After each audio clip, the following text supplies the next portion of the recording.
Hello guys, sa mga nagtatanong sa hindi pa rin nakakaalam kung paano gamitin ang LBD module, model HCW M635. Ganito lang po kasimple guys at ituturo ko po sa inyo. So ngayon guys, meron tayong DC input at dito po yung DC output. Okay, so yan yung output niya guys. Okay, so ngayon, ikakabit nyo, of course, positive, negative ng battery nyo. And then, of course, ang magiging output nito guys ay ito. So, ano ang indicator kung mayroon ng output? So, ang indicator niyan guys, kailangan makita nyo yung kulay red dito. Okay? So, yung kulay red na ilaw na yan, yung LED niya dyan, dapat iilaw siya. So, kung nakikita nyo yan ngayon guys, wala siyang makikita ang kulay red. So, ibig sabihin, wala pong output ito. Okay? So, walang output. So, ang gagawin natin guys, ganito lang. Ganito lang siya kasimple. Ito, kapag naikabit nyo na yan sa battery, meron ka nang makikita ang actual voltage ng battery mo. So, meaning to say, ito na yung actual voltage ng charge ng battery mo. Okay? So, para maging sure kayo, maging sure yung kung tama ba talaga yung actual voltage niya, i-tester nyo po ng maayos yung battery nyo. Kaya, kuhanan nyo ng tester.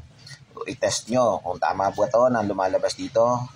Okay, so accurate ba talaga to? Okay, so may accuracy lang na maliit, 0.1 lang. 0.1 lang ang difference ng accuracy niyan. So nakikita nyo, 12.3. So ganito lang guys. For example guys, nakita nyo is sa battery nyo, tinest nyo 12.6, tapos nakita nyo dito is 12.3. So simple lang ang gagawin. Kung nakaharap kayo sa bandang kaliwa nyo, meron siyang button. So, ito yung button. Gagawin, ilo-long press nyo lang to. Okay. Kapag na-long press nyo, nakita nyo guys, nagbi-blink yung number. So, pwede nyo siyang baguhin na doon kung ano yung nakita nyo sa tester nyo. Okay? But yung battery ko ay may voltage na 12.4, so kaya isi-set ko siya sa 12.4. Kapag na-set ko na, bibitawan ko lang, antayin ko lang. Okay, so ayan, yan yung sinasabi ko, yung accuracy niya is almost 0.1. Sa battery, 12.4 ang actual, pero 12.3 yung nag-appear. So okay guys, doon na tayo, natapos na tayo doon sa actual voltage. Okay, settings, kung paano nyo iset. Punta tayo dito sa HBD, ay sa LBD. Ang LBD, yung low voltage disconnect mo, ito yan guys. Makikita mo yan syempre laging sa kaliwa. Okay, so ito yan. So ang settings ko sa LBD ay 10.5 kasi naka-lithium ion ako. 11.1 nominal yung battery. Okay, 12.6 lang ang full charge ng battery natin kasi naka-lithium ion ako na 3.7 volts. So, ang DOD nito is nasa 10 volts pero sinet ko lang siya sa 10.5. So kung makikita nyo, 10.5. So isang press, makikita nyo yung LBD value. Dito naman sa kabila, makikita nyo dyan is yung HBD value. Okay? LBD value niya is 10.5. Ang HBD value niya is 2.0. 10.5, okay, plus 2.0 is ilan? Okay, so 12.5. Okay, so meaning to say, pag dumating ng 12.5, halimbawa, naka-charge siya, 12.5, mangyayari, magdi-disconnect siya. Okay? Magi-stop na yung charging. For example, ginagamit to sa pag-charge. Okay?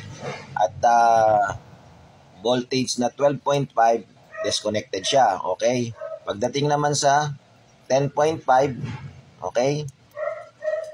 Okay, ito yung LBD, saka na naman siya iilaw yung indicator niya dyan, LED. So, saka naman magkakaroon ng output. Okay? So, paano ba siya siniset? Ganito lang guys. Kung gusto mong iset ang LBD mo, okay, so, pindot, makikita mo yung value. So, isang pindot, at yung dalawang magkasunod. So, kung makikita nyo guys, dalawang magkasunod, nakikita nyo nagbiblink yung dot. Kapag blinking na siya, okay, so kung makikita nyo guys, so isang pindot, dalawang pindot, blinking, pwede mo na siyang baguhin. Ito yung pampataas, ito naman yung kabila, ang pampababa. So 10.5, okay, ayan. Set lang ulit, balik natin sa 10.5. So, ayun lang siya kasimple guys. Then, bitaw. Yan. So, nakaset na yung, magsiset na yung LBD mo. Ang i-set mo naman is yung HBD. So, since yung battery ko, ang full charge niya ay 12.6 plus 2 LBD, 10.5 plus 2 is 12.5. So, gawin natin 12.6. Okay? Isang press, same procedure.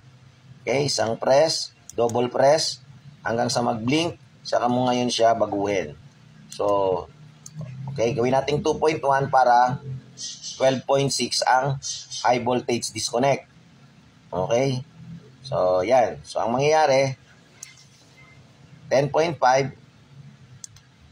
plus 2.1 is 12.6. So, yun guys. Ganun lang siya kasimple guys. And then, iset mo, okay, para ma-shift talaga siya sa 0, 0. Long press nyo yung kaliwa. Then, yan, nakasave na siya. So, isave mo lang siya. Kailangan 0, 0 siya lahat. Then, ayan na. So, ganun lang siya kasimple guys sa pag paano i-configure, i-settings, i-set yung LBD module natin. Okay? So, try na natin guys. I-check. Okay? So, kung ito ay 10.5, kailangan pailawin natin yun guys. Yung ilaw doon. Okay? So, ang gagawin lang, press. Okay? Long press mo. Tapos, ibaba mo siya, guys. Todong baba. Ayan. So, nakita nyo. So, meaning, may output na yan. So, para mamatay naman siya, kailangan ma-pick nyo yung HBD. Taas natin. Taas lang. O, yan. O. Diba? Na-pick. So, tapos, isa nyo na lang siya ngayon ibalik doon sa kailangan yung voltage na low voltage. So, ayan. So, 10.5 ang set natin. Okay, so pagdating ng 10.5, yon. Okay, so ganun lang kasimple guys. Okay, so ito ang actual voltage niya, 12.3. Okay, ngayon, kung gusto mong pababain to, pailawin na kaagad siya. Ayan, umilaw. So, 10.5. Okay, pwede taas mo para makuha nyo. Pagdating ng 12.3, mag-off ulit siya. Kasi yun yung actual. 12.3. O, di ba? So, balik naman natin ulit sa 10.5.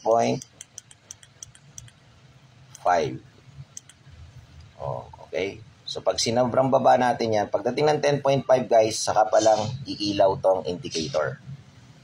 So, thank you guys. Sana natutunan nyo ho. Then, para hindi na to tayo malito-lito sa palagi nating tanong. Nagtatanong tayo kung paano iset yung LBD module. Yan guys. So, kompleto na yan. Binigay ko sa inyo yung detalye kung paano siya gamitin. Siya ang LBD na M635. Okay, so itong LBD na to guys ay napaka-accurate.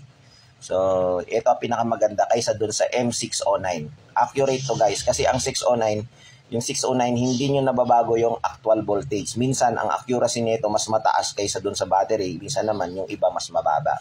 So, kaya mas magandang gamitin ang M635. So, maraming salamat guys. Thank you.